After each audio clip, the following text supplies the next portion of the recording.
Welcome back, Kings and Queens, and welcome if you're new here. My name is Hope King, and I'm the designer behind Kings Designs MD.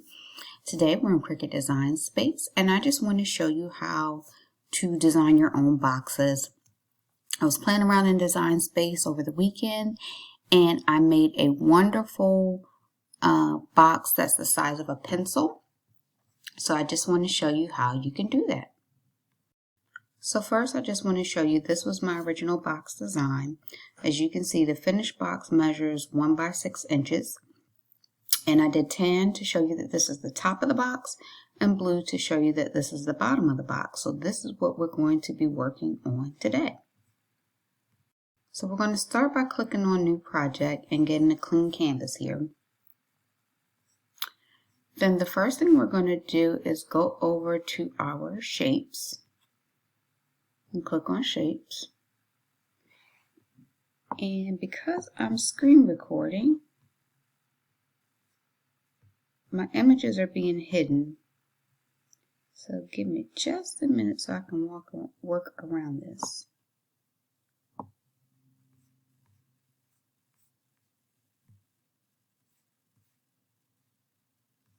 Okay, there we go.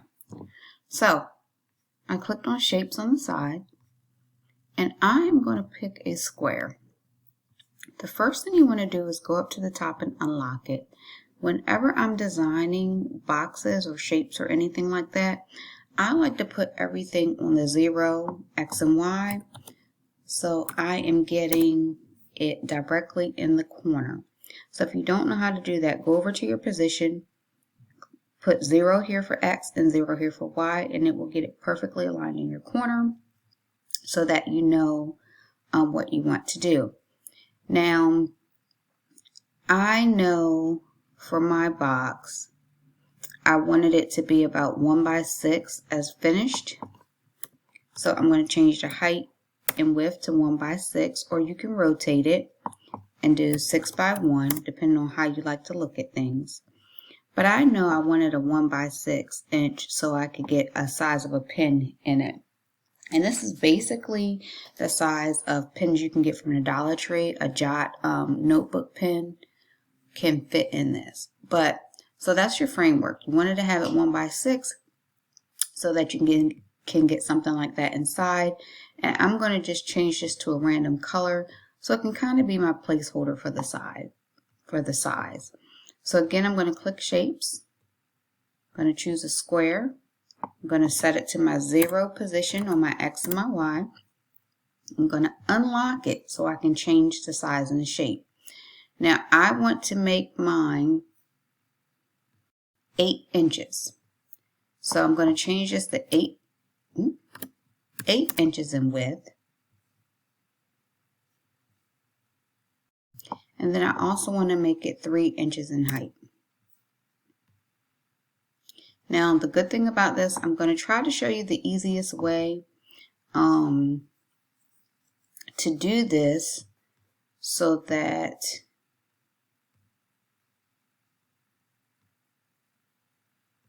sorry, I'm changing to a tan for the top. You don't have to do this part, but this just makes it easier for you to see the score lines. But I'm going to try to show you the easiest way to do this so that you can have a top and the bottom. So I changed it to tan because tan is going to be for my top. So if you didn't see what I did, I went to shapes and I clicked the first line, which is now going to be a score line. Anytime you see it like this dotted, it's going to be a score line. When you click it, it shows up top score. So I'm going to move this over to the 0.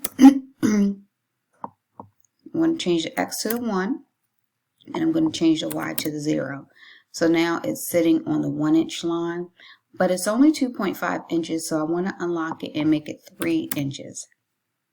And now I can actually click on my line, duplicate it, and I know I want this to sit at the 7 inch mark.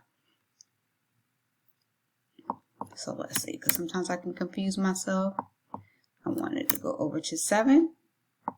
And I want it to go up to 0. So you can play with your lines. Sometimes I confuse myself with the X and Y axis, but you know you want it to sit here on the 7 inch line. So if I click on it again for you guys to see, the X is on the 7 and the Y is on the 0. So it's going to take it all the way to the top, but it's going to put it at the 7-inch mark.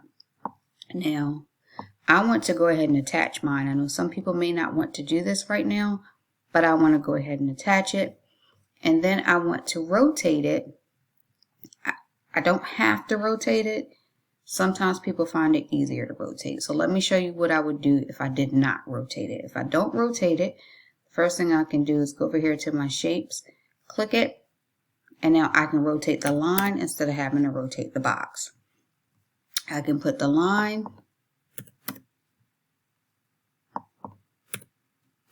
at 2 inches, and then I move it all the way over to 0 on my X.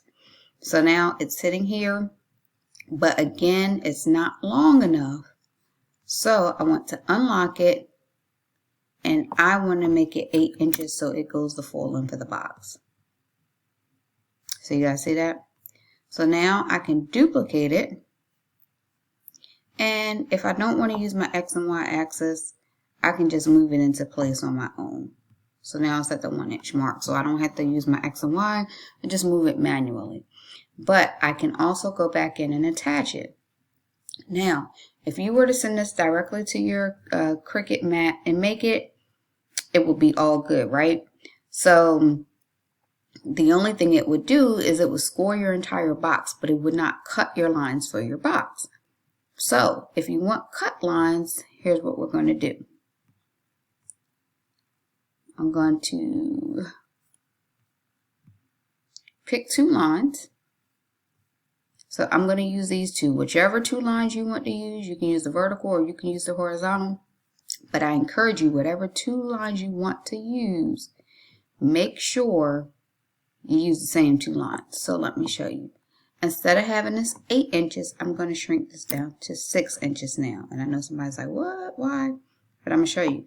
Now I'm going to move this over to the 1. So it's now 1 inch, on the 1-inch line on a vertical and horizontal. Now, what I'm going to do here is I'm going to duplicate this line. I'm going to move it to 1 inch and 0. And now I'm going to shrink this down to the 1-inch line. Now, if that's going too fast for you, you might have to rewind it and do it again. And I'm going to change it to a basic cut line. So now, when it goes to the Cricut mat, it's going to cut this out instead of scoring it all the way across. Now, instead of doing that all over again, I'm going to duplicate it, and I'm going to move it over to my 7-inch line. I'm just going to do it manually, and if it doesn't line up, I'll fix it. And so, see, this is why I like using the X and Y axis, because it might not get exactly where it needs to go. But there you go. So now it's on my 7-inch line. And I'm going to do the same thing down here. So this is an 8-inch. I want to change it down to 6.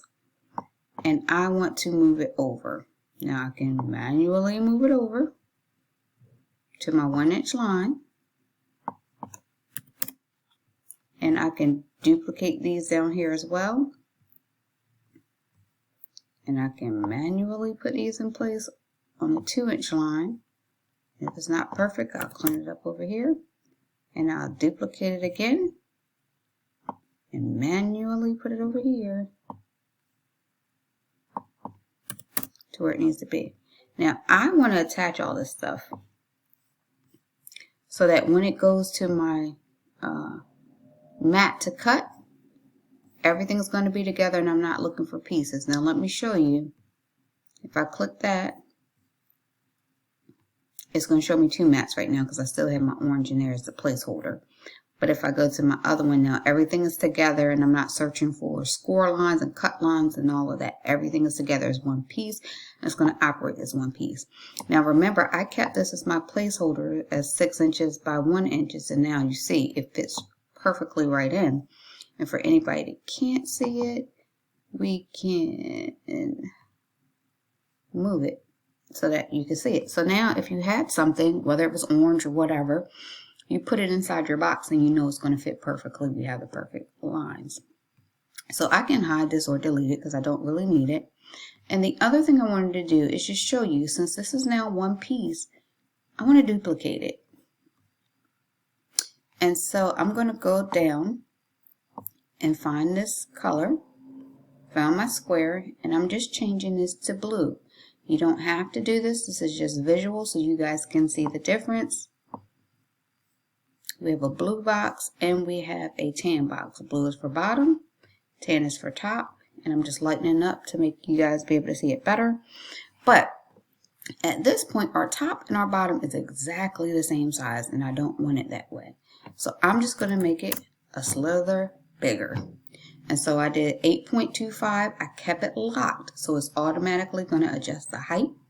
And now I have this big enough to be the bottom and this big enough to be the top. Now, depending on how you want it to fit, some people want the top to go over the bottom. If that was the case and you wanted the top to go over the bottom, you go back, just hit your back button, and your top will stay 8 inches. Excuse me, your bottom will stay 8 inches. And if you wanted the top to actually be bigger to fit over it, you just change the top to 8.25 and keep it locked, and it'll lock the bottom. Now you can see the slight difference here where your top will go over the bottom and it will fit right over. So you can see the slight difference in your box. It might not be much, but it gives you just enough that your box top will fit over your bottom. So I hope this helps somebody. Remember to like, comment, and subscribe, and you guys have a great day.